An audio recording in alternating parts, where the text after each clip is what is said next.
Hi, I'm Paul Westbrook, and welcome to the Westbrook Solar Home Tour.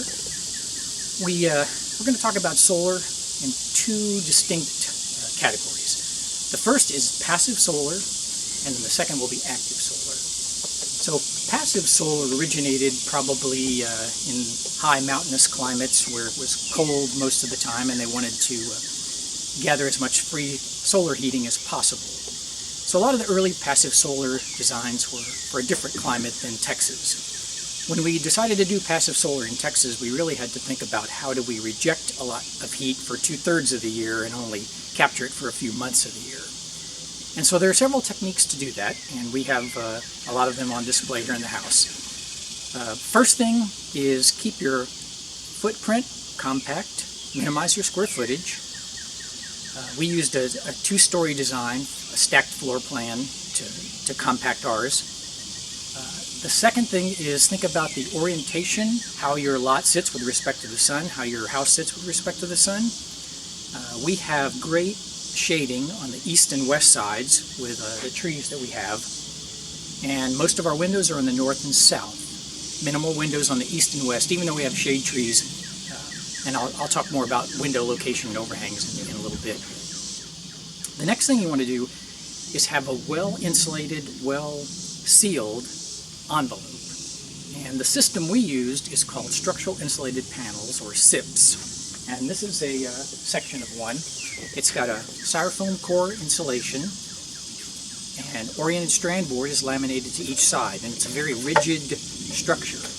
And in fact, they pre-cut all the window and door openings. The panels are 8 foot by 24 foot.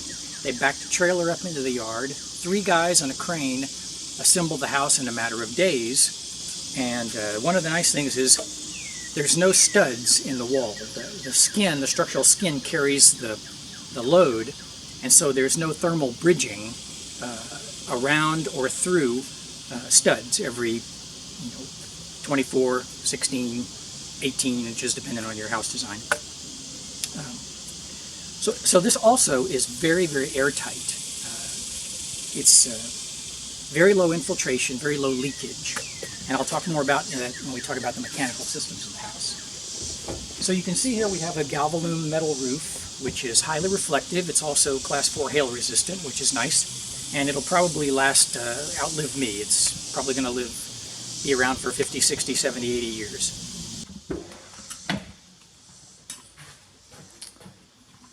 So a few of the things you'll notice here are the large windows on the south wall. And if you look up high, you can see a bank of clerestory windows, high-level windows. And those do a few things for us. They really help with distributing natural daylighting into the space. And they also can be operated remotely, so we can open and close them. And on cool nights, we open those upper windows, and the heat in the house naturally rises and goes out, and then we open lower windows, and the cool replacement air comes in and really cools out the house nicely. And then, as you saw, we're well insulated, so during the day, after we've cooled the house overnight, we close it all up, and it's like an igloo ice chest. It stays temperate for most of the day. So we go in the spring and fall, we go for sometimes 6-8 weeks without heating or air conditioning and stay very, very comfortable. For the windows on the south wall, the overhangs can be specifically sized and tuned so that the high summer sun is blocked out from the windows, but the low winter sun comes in fully and gives you free heating during the winter. This gives a nice visual summary of all the things that make this a Texas passive solar home.